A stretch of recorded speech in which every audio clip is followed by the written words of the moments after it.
Usanira, no wakume kwami, no wakume kwami. Amanekira, amase no saune, amayubo no sagero. Exam no gbe, result agalaja ni. Exam ni gbe, the exam no really hin. E want me say period ore, abi owo Period, imagine o. Omo ga me say period ore, e gbale we pe ko we pe ran na. No gbale, e mean you dey tell my way. Wo? Onu bi ata. Ya wa we me tai. Hey lady, any no go say. Igba gbe lo se ya we. O ma dan, wa ki o ma dan. O we do me make no kwa na. Biana. Tu no re.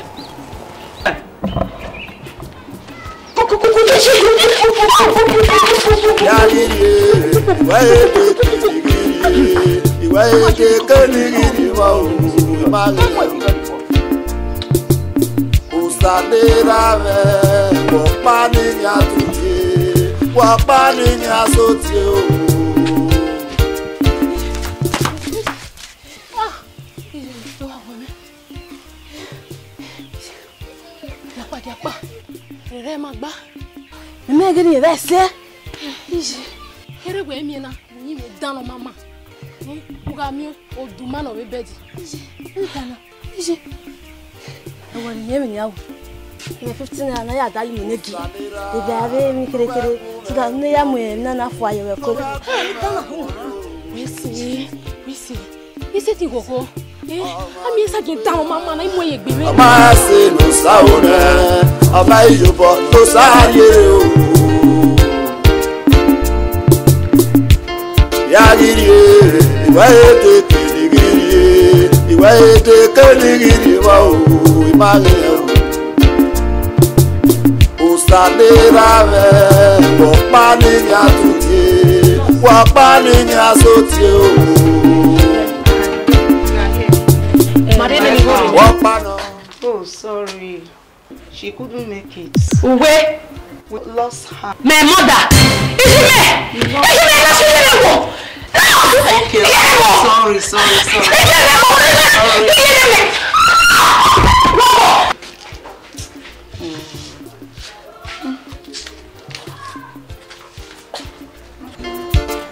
Iye na biara o lawo lora ni masilo. Iwaete kenigiri wa o te kenigiri o. Akmolo no meji, akmolo no mera. Amawe me no te fi akmo. Iwae ama paloko.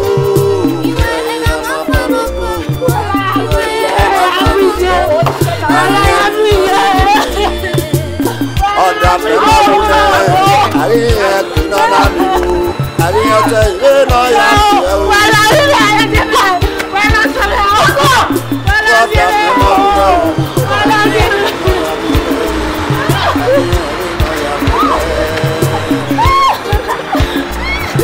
Iwe ama paloko.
Ari kina na mi o ariyote iwe no ya fi o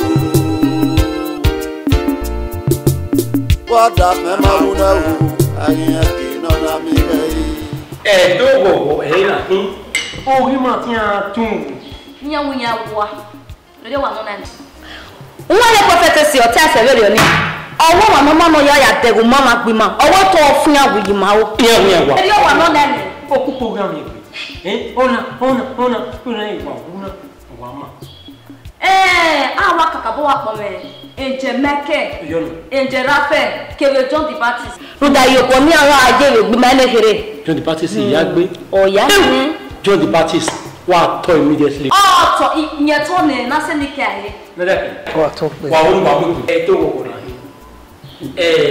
me ala wa o ke ke ni wa la ni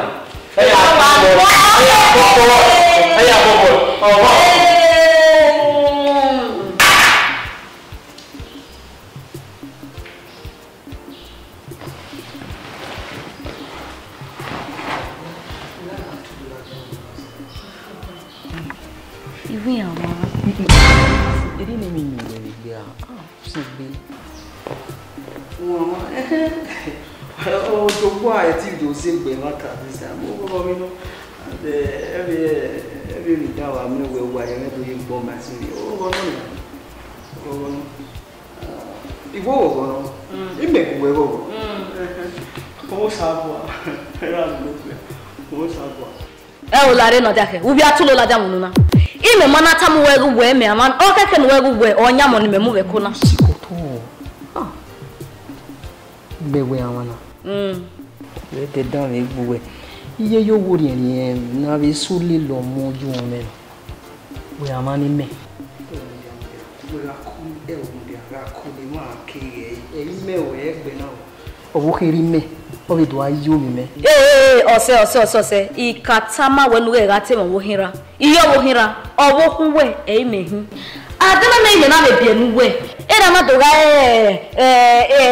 era na ito mo je e mi no den worry ana la oni se e mata we tana o cosa covi me ri la ge na ne mata we ta do ni ne awe mama ni me nu we ne o we gbe increase eri ono iwe to wa gbe increase o wa increase iwe to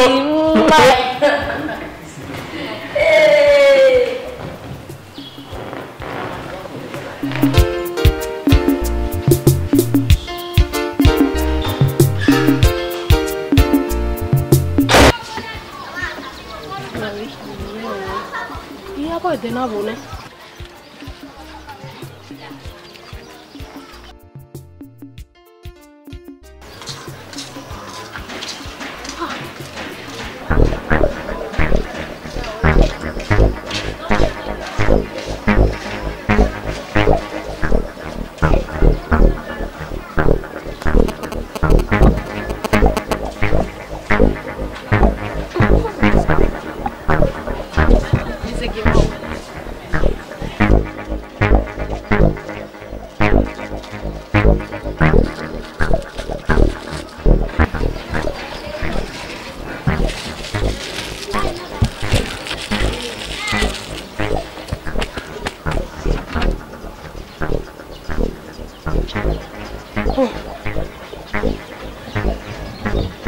Bola o na wina baba la ogogo ha se ti do mu isa kin tan oro me gbe nínú iya yin imo ni do bi oji ogogo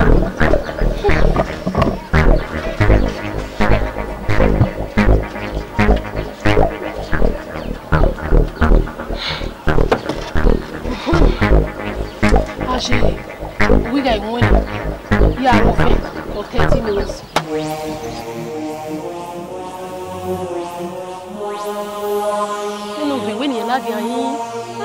Oma yese. Iremo. Biji. Abi to wina. Ishori on wina.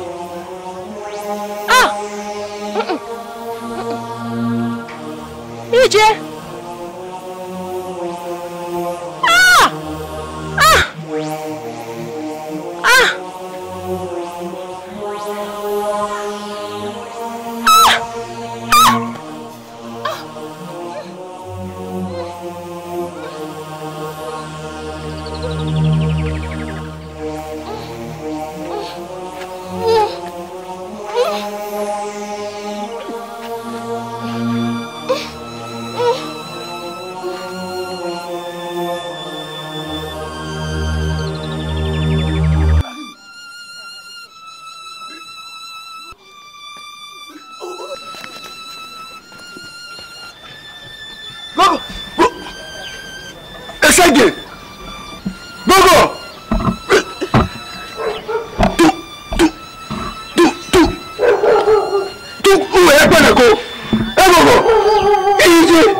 How are we going to celebrate the birthday now?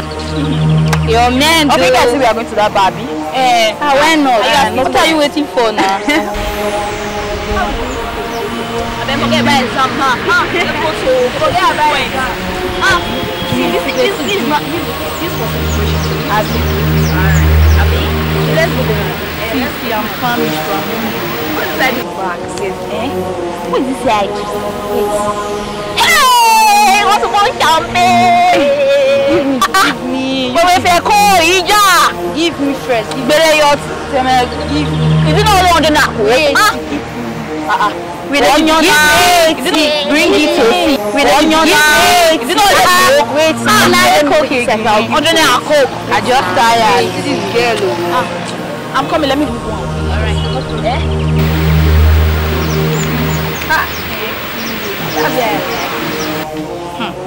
Hey, friend indeed. Where? Don't want to. It's okay. It's No, okay. nah. It's okay. It's okay. I may know your friend. No, thank you. Just coke. Ordinary coke. Good. Not fair. What's the matter with you? Even you. Wait.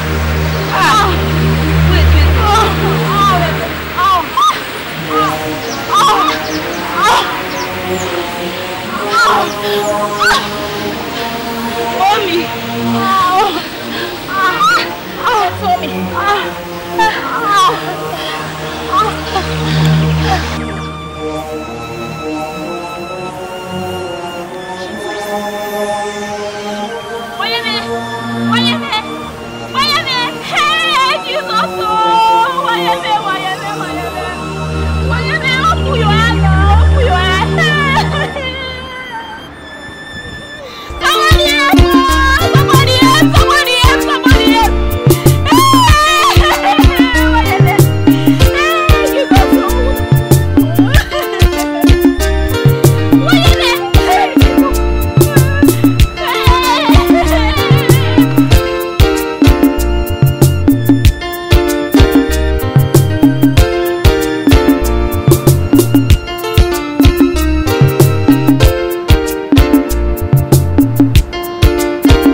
Police ogin ro wuwa yen.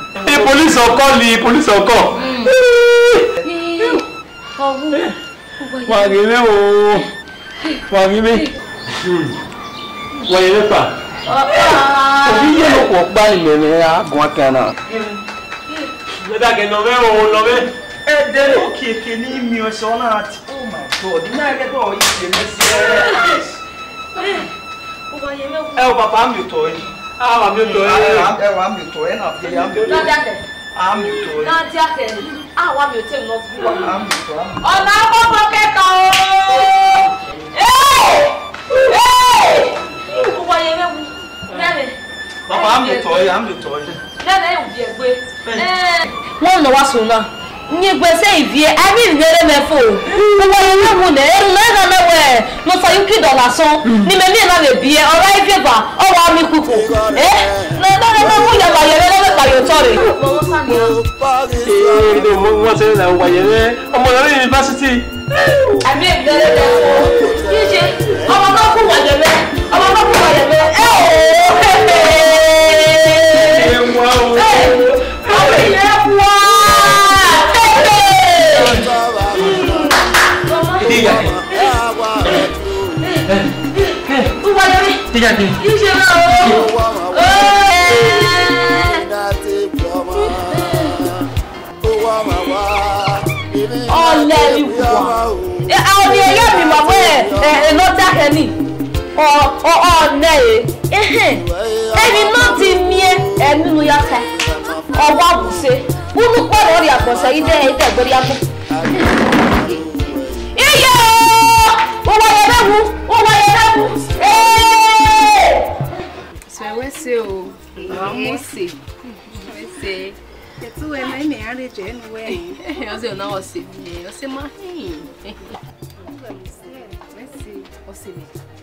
We are 1 million to one for oh, why you oh, I like can't. Yeah, why are you me? I want to know. Oh, boy, I want to see them. No, I didn't know. You make it down. It was a why it's on me, you can't shake it. Why did it not see me? Not see me, but I'll tell you what's in the go to me. I withdraw.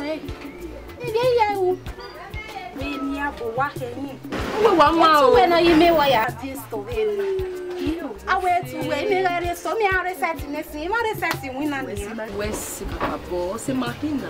May I say, West? One more say. Ah, brother Bohemian. What?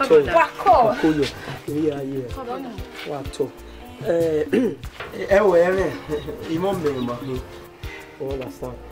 Just that information should be hit you in Shamba. So, what we get that's the main reason why we are here. You understand? Oh, no. I do this share now. You understand? So, you understand? So, but for your information, man, they do this share now. You understand? So, why do more capital make? But that way, now, it's all me, my go man, it's all my man. I mean, it's all you man. They man, bank man, I still they do it too. Maybe to one to but I never go. You come and let my I said, where the fuck is the money? Who are we to marry my dokwa? Where the hell is the money?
Pourquoi?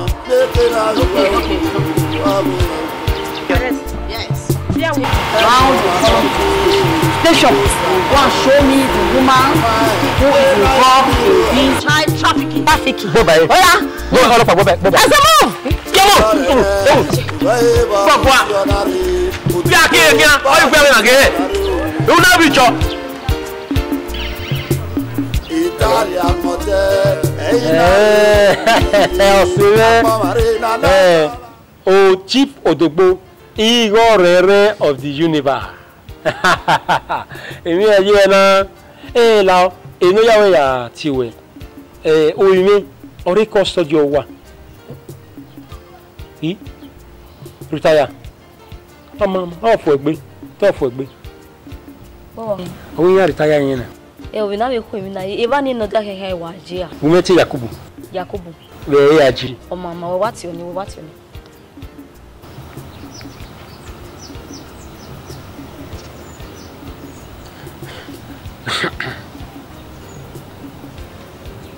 Nyare de mwiko.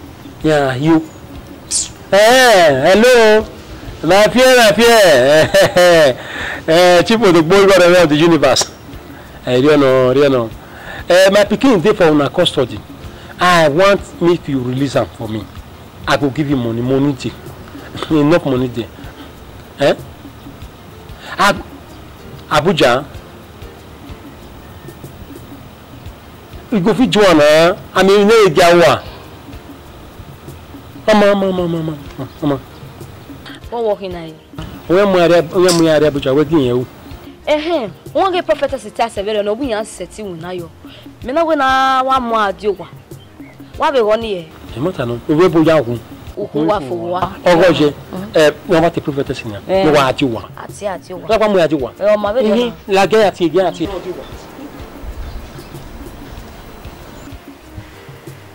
Prophetess abokan. Obo yan prophetess.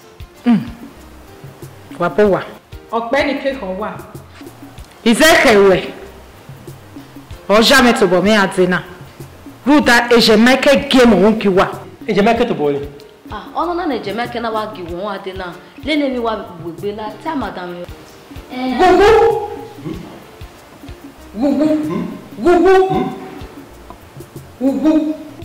Gugu. Olega wo wa. Prophetess. O me no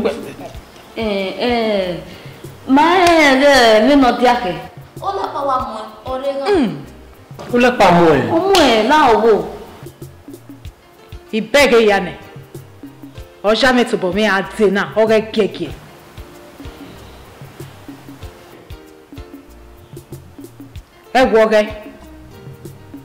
It was okay. Rose powder. If you do, que va hueto. Why ya fury again? Na ya swearu win na swear win nane. O ma me nuta. So papa no. Ari ya fe no wa you no kan. Ini wo na sa ya we no. Ni wo no. Judge over. Why can't she over? Awa. O sa no pa na we yare kege.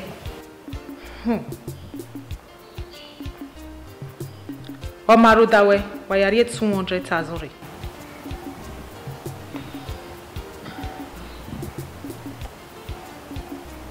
$200,000.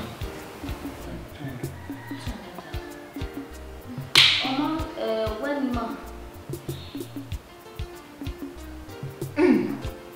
Imagine what nigga ese. Ruta ni kan gbedege na. La wo ya nu gese. Ruta na ye 200,000 ya we ni wo kere na. No reagir. Ya kama trabalho no Guai, ali bank. Ya withdrawing ni 200,000. Ayo. Lao. Gese. Gemuna.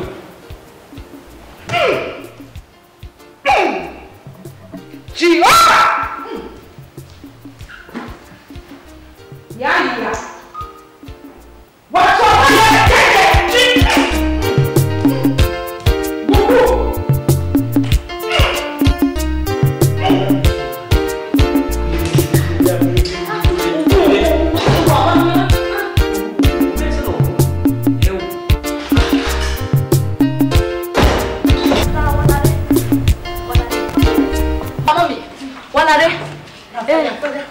Oriya to agbo wana. Iye je to kele lona. No wo prophetess. Ekene su riri aje wo wana. O yoko wana o. O ibe na o. Ezeke na o. Akele ke tu aye na o. O wu ko ni mana le le ano. Iyo nu wa gbere ya mi. Wa pele ya lo ni ya pa ke. Asi aye. O yo ni mo le gbe. Iwe nu go pe me ko ko le. Iye baba lo amena. Israel eke ya mo. Inya wa mune. Inya mune. Inya mune. Ne ko no ke. Omi baba loko, omi baba loko. Hosanna, omi baba loko. Hey, ana de no prophetess. Age pa. Opa pa wo. Yes, no le va. Vai, no le va. Omo le mo. No le va di pa. Omo dai. O le mi wa. Hey, omo le wa. Jova omije.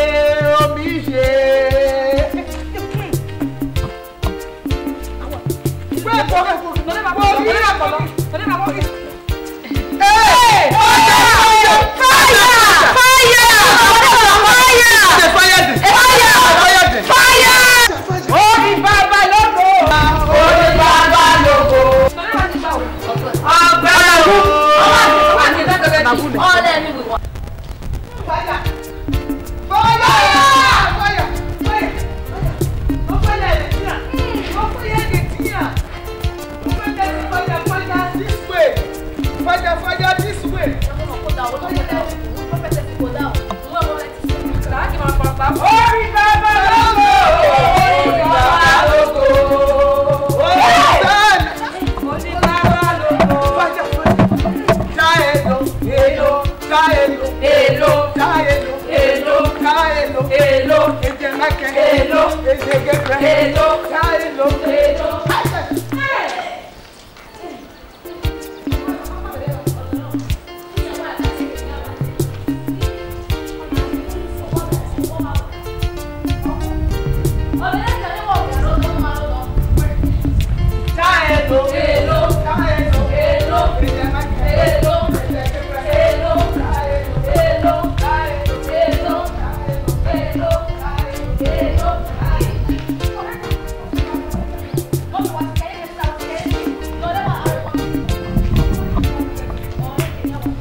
Ah, wese.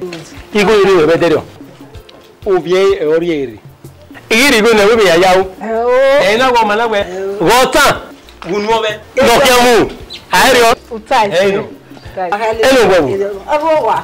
Kiamu. Uga ya me yunu. Ono we. O. O to ma we na.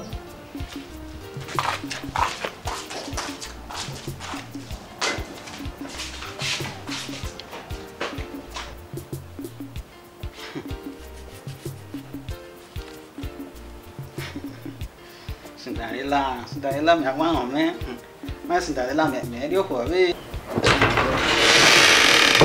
Donatus.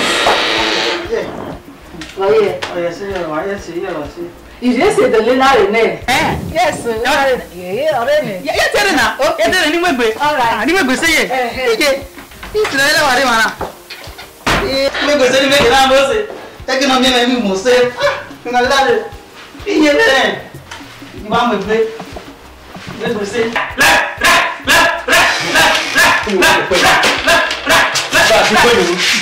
One, two. Susanna. It's my daddy. Oh, my daddy. It means well. It's your daddy. Susanna, me balo. It's my daddy. Man, I get married. And boy, my banana. Am I back? So you have my little wedding. Susanna, Susanna. Don't want you to marry. It's not to marry. And boy, my banana. In my back. Susanna. Don't want you to marry. So you have to marry. Junete marry. But my back is in the age. We're going to have So, you open or you hold it? Even when he are more, I can't get a I have to get a woman to get to give some.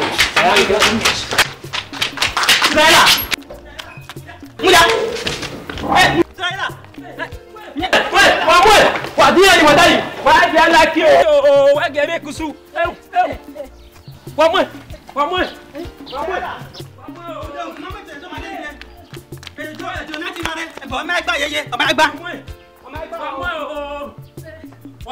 I get lucky.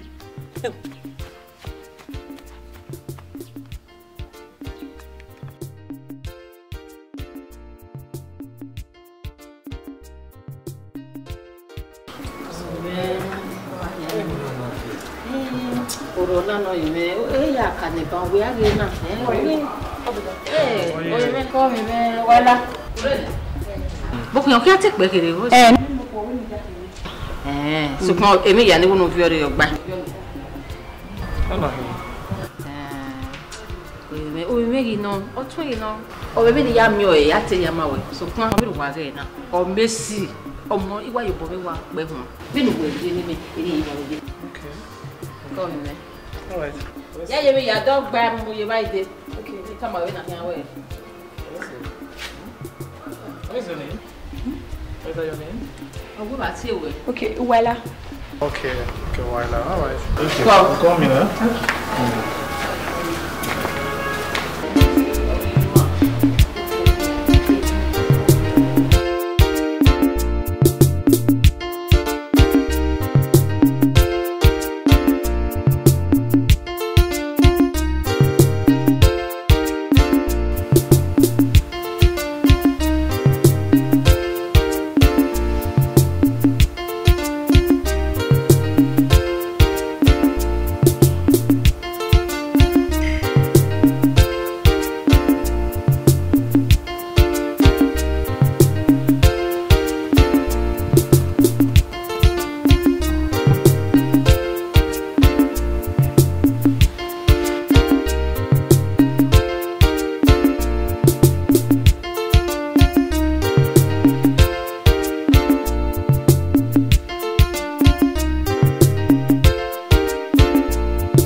Hard-working girl.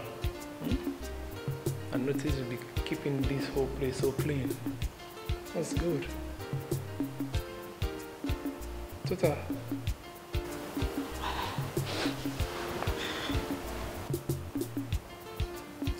You want to notice where I was away to out for the boyfriend where we.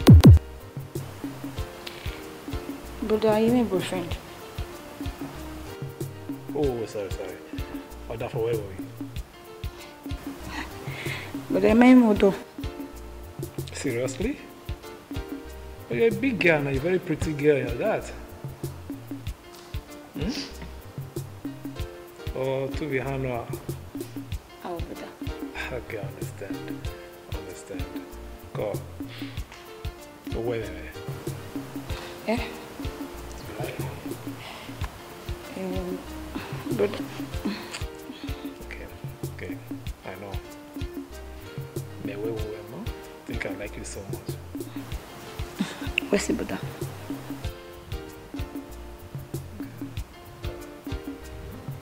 Just finish what you're doing, okay?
How we have been saving your nana? What's keeping her? Where worry you are, Abi, we might like you in my barona. Oh, come on. As you were. You're not doing bad at all. Ajay. Yeah. Come on, where? Wow. Guess what? Oh, yeah. My warning, I've taken a appeal of this judgment. Okay? Don't worry, one of my lawyer friends asked him about this so that we'll go through a lot of other things. But show me just trust me. I'm an international lawyer. And I have a lot of connection here too. Iwe mafanoko, iwe mafanoko, iwe mafanoko, anyami noruwe.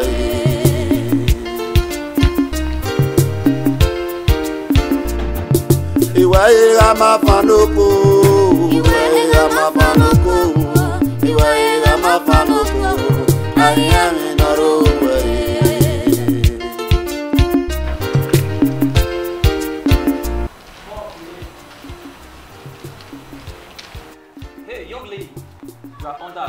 Arrest. Jay! You your boy. Jay!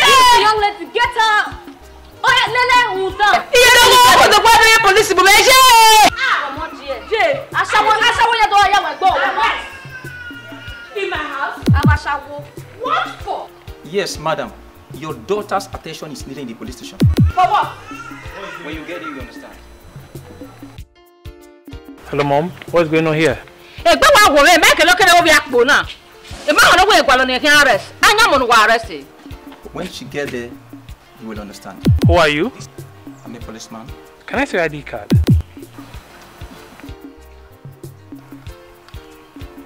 Okay. What division are you from? From the state command. Enough of those questions. Again, no what arrest this useless girl. All copy a failure, all copy your again.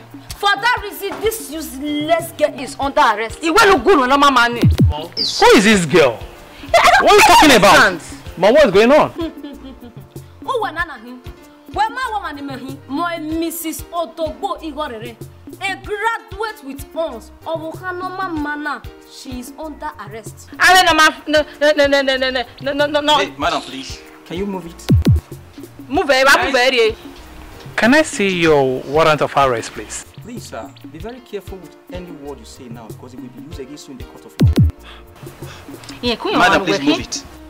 Can you move it? Can I see your warrant of arrest? Warrant. I'll already show you my address. What is all those questions for? Please. Anyway, don't worry. I'll see you in court. Let's go. Let's go to the station. Come on, let's go.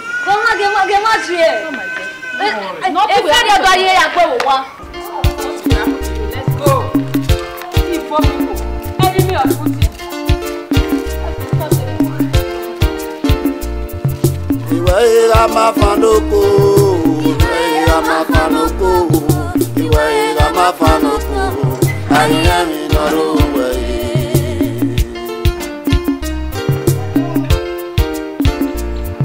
Iwe mafanoko, iwe mafanoko, iwe mafanoko, anyami noruwe.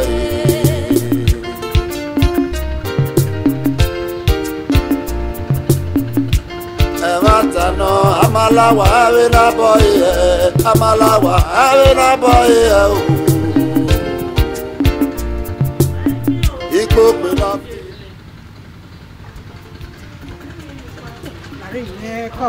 Ko la igualo ma ri ni.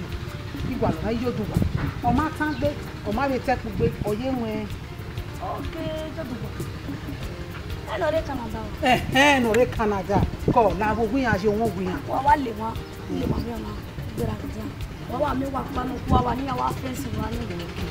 Ni lo wa sha ye ya ni wa kita mo sha ye wa ti la wo. Kita. Nínú ya la re ni anani. Ni la go fo na. Ito mi wa lọ́kwa. Ito mi kita no ti sha yo ha gbogbo e. Kita be gun. O wa ti sha yo ha. Wo se mi. Wo se. Oh.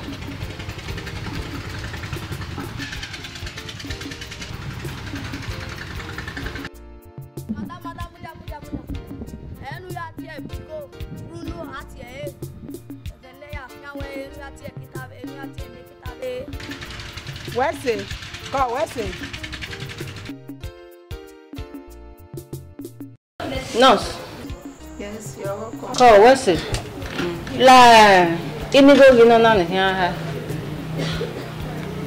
Go. I'm working with your busy way. Is there more you women now? Eh? It's 7,000 naira. Go and pay it to the cashier. Okay, cashier. Yes. Okay. Thank you very much. How women were you not getting no see? Oh, to my bay. What's it? I'm only doing my job. Thank you for your compliments. Thank you very much. So.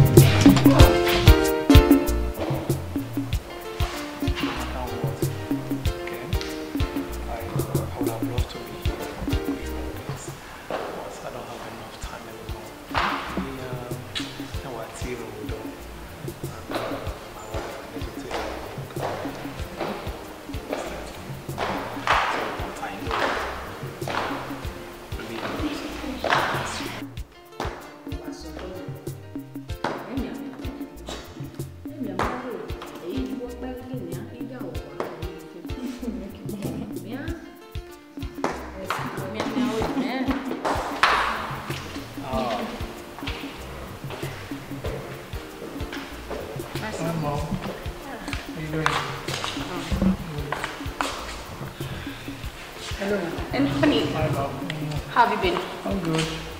Hello, ma'am. You're welcome, ma'am. That's the lawyer I was telling you about. The senior advocate of Nigeria. Yeah, that's my mommy. Well done, madam. Well done, madam. And this is my wife. You've met her, right? Yes. Pretty woman you have there. Yeah. No. Yeah. In your can hand over the case, you know. So I know what she can do, okay? So she's going to communicate with you, and whatever happens, you guys will put me across, okay? Yeah. Where? My no, you like Canada, maybe Z, maybe handle now. Canada now, you know that. Yendoma, call madam. Call madam. Call. Call madam. Call. No problem. Where go me guanesi? Where we have one here with my learned colleagues, senior advocate of Nigeria, no do they buy. Man win a case now.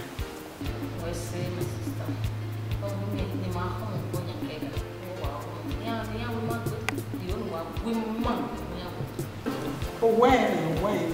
Yeah. So, or any amity, and with all those other learned colleagues I'm adding to myself, we'll do great things for you. That's good. I know. Okay, my son. So I'm more relaxed living now, okay? Yes, can live without having fear. Okay. Can I get us some wine, okay? Okay. We have the wine.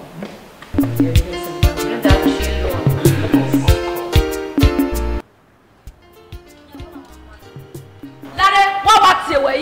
Lare, when I'm a man, I'm many messy when I am one. Are you any megba over Yaran? Women know your kege. Women are power. Never a power, where met it? Iman where? Gumetamawe. Ugi Luenwe. Ruda, and you know my Gioma Ban or Boma. Who have a family? I just went by your Tony, who went by your Tony. Irene, I find it. Menacing advocate of Nigeria, Amudiane. Then it's a Ryokan where a cash madam gas. Akia, you are blessed individual. Ige, you me hopeless individual. That is who you are. Only men graduate with us. I want to borrow cash madam. A cash madam oga. Okay, man, I like go to work here. You me rock power. Who me rock power? Who me rock power? Guy, I find. Momu diane. Who balo ka find. Mene senior advocate of Nigeria. Mudiane. Arane to get can fuwe. Guy, hopeless individual that you are. Cash madam ogas. Ekwemwe. Who buy your turn? I your turn. Very tired. You're Meno, senior advocate of Nigeria. All right, your turn. You're Come on, let's marry.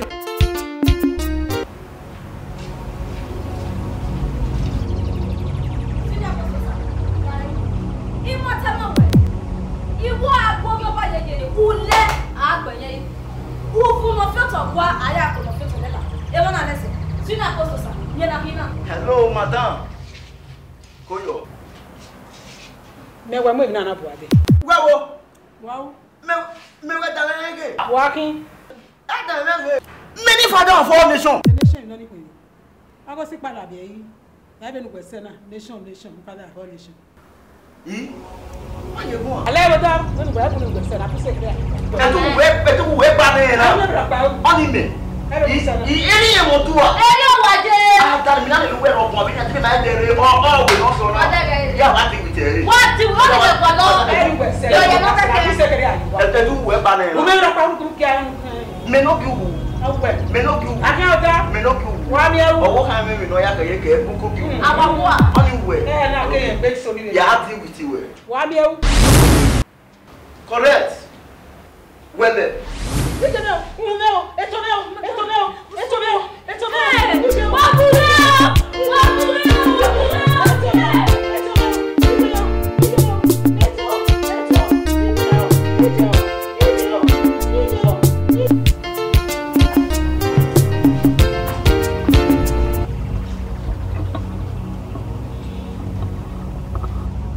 Aka so wo sa no nyusi. Obafu. Ude weti wa mugbe na. Abo giwe jemli. Mi na.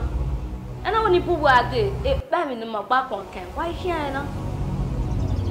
O mi ne. Mami o we do na.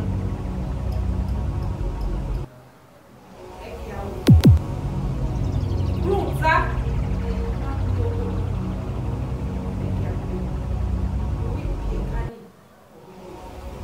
O lare o. Ene we gun ala ti amunu na. Oni mi. Uwe. O ohun ibi e kana o ma gi agbe. Iwo ni gi munu why e. Imaja nu e, iwo nu ya wu na me na mu bonu.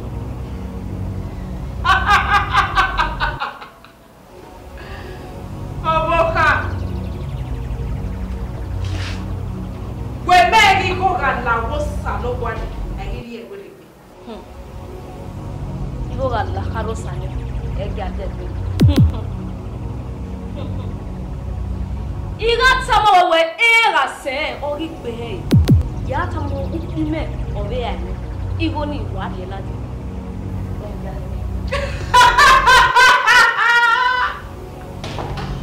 Oboka. Iwo no bi go ni me.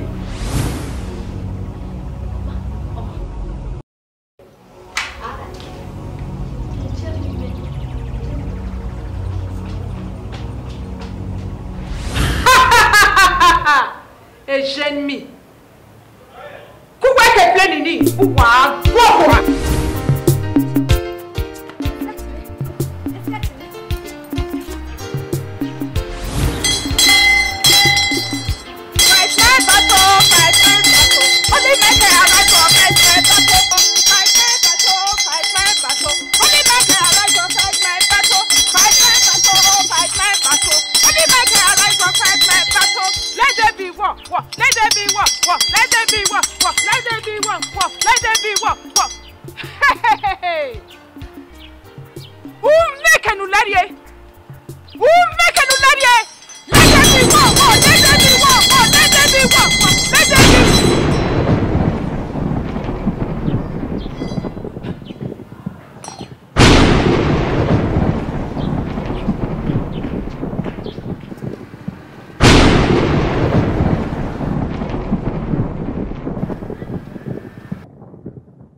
meye.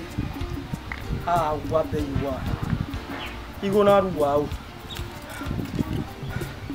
Why that be you one now? Why are you good? Huh? Men no money sabia. Men no mo give you gun in home. Asia re bomb ya. Come have you bono buy. Who put that away? Who do it halia? You gonna jump up in there.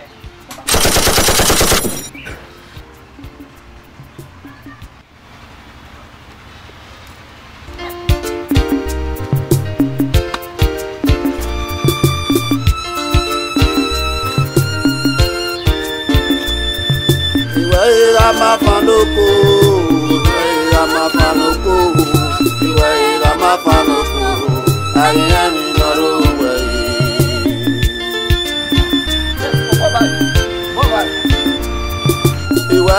Mafanoko,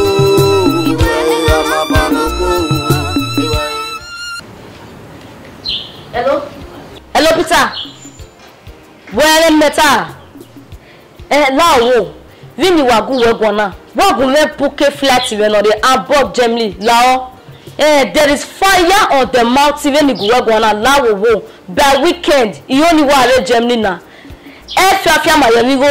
Ya said the 1 million pounds in your account. Lao wo. I love you.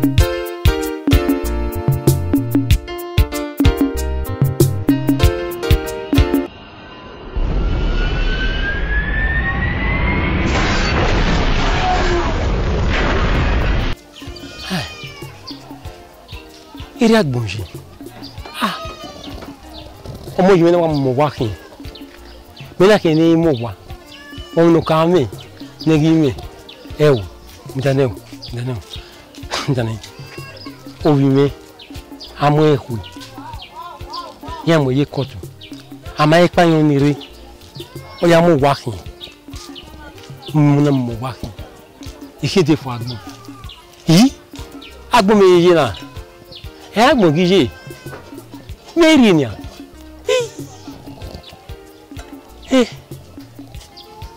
Chief Odogbo, Igor Renner of the universe.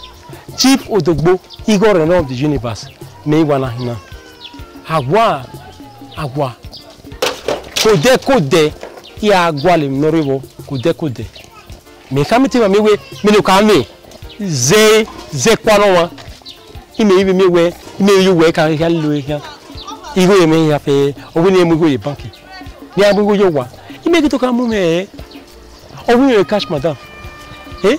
You give me. Eh? Me how I. Eh? Ah.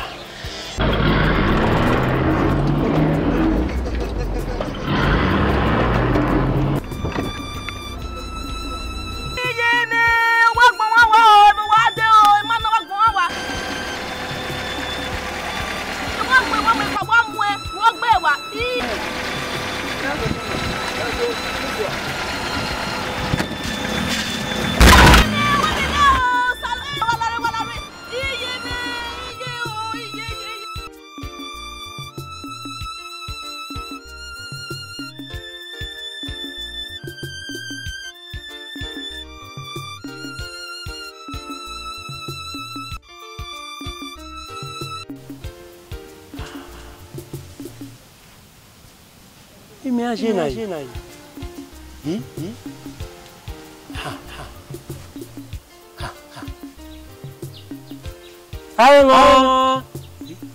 Aremo.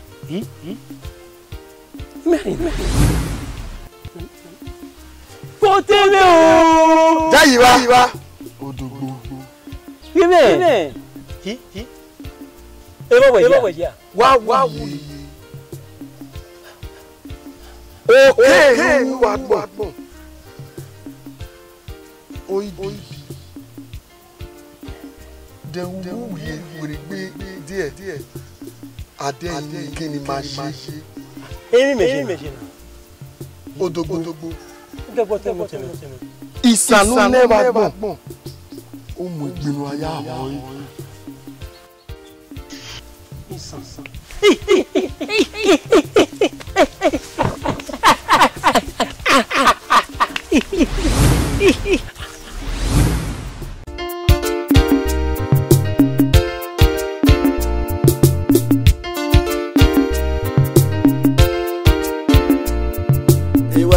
Ramafanoko, Ramafanoko, Ramafanoko, I am in a way.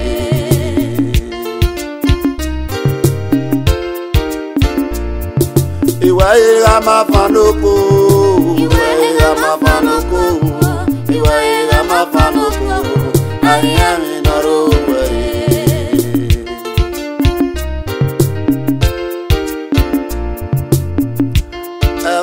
No, Amalawa, Avena boy, Amalawa, Avena boy.